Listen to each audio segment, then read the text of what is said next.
News for Bharat हमारे इस मंच पर मैं आरिफ आलम आप तमाम का बहुत स्वागत करता हूं। अहमदाबाद का जुहापुरा सरखेज इलाका है, जिसे मुस्लिमों का सबसे बड़ा इलाका वाला बस्ती माना जाता है। इस इलाके में रोड को चौड़ा करने के लिए बीते कुछ दिनों से लगातार कटिंग की जा रही है, लेकिन जो मूल समस्या है यहाँ की ट्रैफिक की, वो ट्रैफिक की समस्या आज भी उसी तरीके से बरकरार है। आप हमारे पीछे देख सकते हैं, इस वक्त हम खड़े हैं अंबर टावर के पास में जो चार रास्ता है वहां पे। अभी तो आपको ट्रैफिक नहीं दिख रही है, लेकिन बड़ा सवाल ये है कि यहाँ पर जिस तरीके से पुलिस के अधिकारियों को मौजूद रहना चाहिए वो नहीं है, बल्कि टीआरबी के जवान है। इसलिए यहाँ के लोग इन तमाम चीजों को लेकर हर दिन पीड़ित नजर आ रहे हैं। ऐसे में कल रात में भयंकर ट्रैफिक जाम की समस्या पैदा हुई थी। आप पहले उन तस्वीरों को देखिए, उसके बाद में एसडीपीआई की टीम ने किस तरीके से लोगों की मदद के लिए मैदान में उतरी थी, उनकी बात को सुनिए।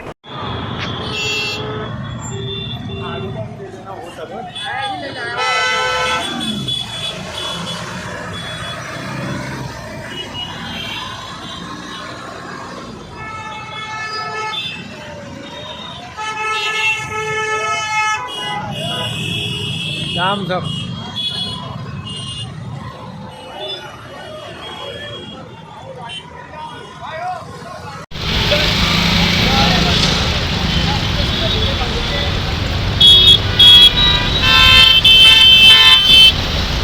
मेरा नाम नांदोलिया कत्तद है। मैं social democratic party of India का बेजलपुर विधानसभा मेंबर हूँ।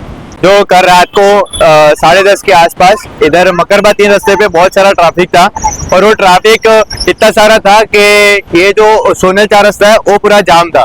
तो हम वहाँ पे थे, वॉलेंटियर बन के हम काम कर रहे थे। तो हमने सबसे पहले ट्रैफिक MPSO उन पे फोन लगाया और वहाँ पे हमने कंप्लेंट की कि यहाँ पे बहुत सारा ट्रैफिक है और कोई पुलिस जवान हाजिर नहीं है, तो आप कोई पुलिस जवान को इधर भेजिए। तो उन लोगों ने ये बताया कि हम भेजते हैं। तो हम 11 बजे तक वेट किया, कोई नहीं आया। फिर हमने 1095 पे जो ट्रैफिक हेल्पलाइन है वहाँ पे 4 बार फोन किए, तो भी वहां से कोई आया नहीं। फिर वो तो 1095 में तो फोन ही नहीं लग रहा था। हमने लास्ट उसमें फोन किया 100 नंबर पे।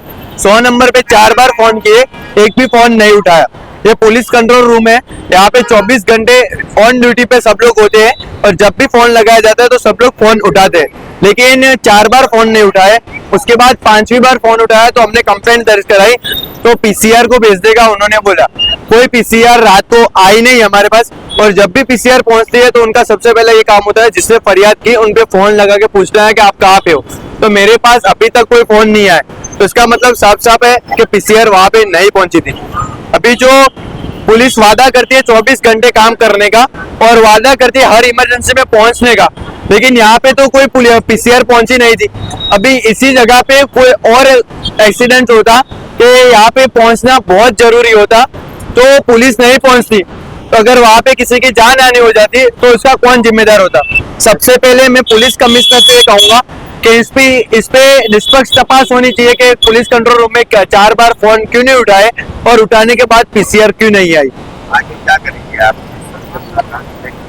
हम इसके लिए कमिश्नर से भी मिलेंगे और इसके लिए डीजीपी को भी निवेदन देंगे कि इस तरह की कामगिरी कभी नहीं चलाई जाएगी, क्योंकि ये कामगिरी बहुत ऐसा मेरे नजर से ऐसा है कि पुलिस का साफ मकरबा और जो सरखेज का नाम लेने से पुलिस काम नहीं करती, ऐसा मैं मानता हूँ। क्योंकि कई बार हमने फोन किया, कई बार पुलिस नहीं पहुंची है। अभी ये जो समस्या है वो बहुत सालों से ये लोग मतलब ट्रैफिक का जो समस्या उससे वो लोग प्रॉब्लम्स में है।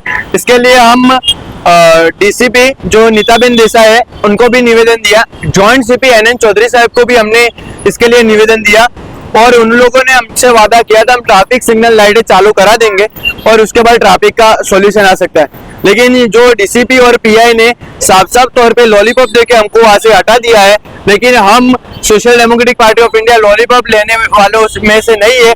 हम पूरा हमारा फल लेंगे, और जब तक हमारा काम नहीं होगा तब तक हम लड़ाई लड़ेंगे। और जल्द से जल्द मैं कहना चाहता हूँ ट्रैफिक डिपार्टमेंट से कि आप जल्द से जल्द ये सारे सिग्नल चालू कर दो, और यहाँ पे जो पुलिस कर्मचारी है उनको रेगुलर रखो। भी 2 दिन पहले मेरे साथ ये हुआ था कि मैं इधर से जा रहा था, इधर बहुत सारा सुबह में ट्रैफिक था, समथिंग 12:30 बजे। तो मैंने फोन किया एमपीएसओ में और मैंने इतना ही बोला था कि इधर कोई हाजिर नहीं है तो उसकी तपास करो और पीआई साहब तक ये रिपोर्ट पहुंचाओ कि इधर कोई हाजिर नहीं था।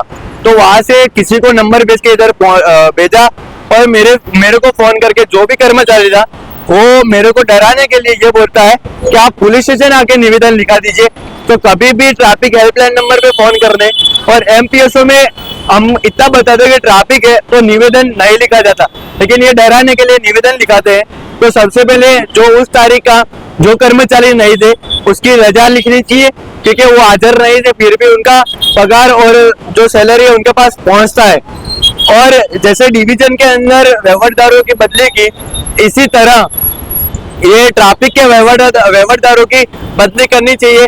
इस पे डीजीपी पूरा नोंद ले और जल्द से जल्द इनकी भी जिला बदली होनी चाहिए। ये क्या है कि यहाँ पे ट्रैफिक सिग्नल कई सालों से बंद है, तो यहाँ के लोग उनको टेव लग गई है कि यहाँ से डायरेक्ट निकलना है। भी ये पुलिस की जिम्मेदारी है यहाँ पे रहकर लोगों को समझावे कि ट्रैफिक सिग्नल लाइट चालू हो गए हैं तो इसका तुम्हें पालन करना होगा।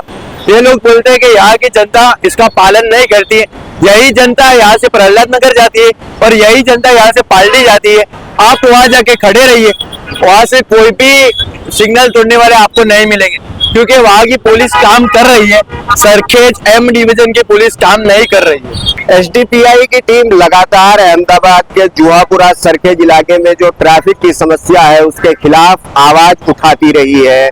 सबसे बड़ा सवाल ये है कि ट्रैफिक समस्या की मूल वजह क्या है। मूल वजह के बारे में जब स्थानिक लोगों से बात किया जाता है तो ये कहते हैं कि मुस्लिमों के अंदर ट्रैफिक का सेंस नहीं है।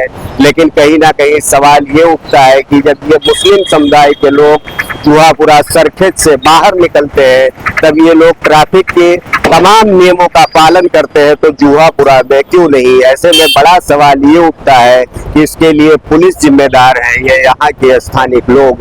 ये अपने आप में सवाल है और इस सवाल का जवाब लोगों को तलाश करना पड़ेगा।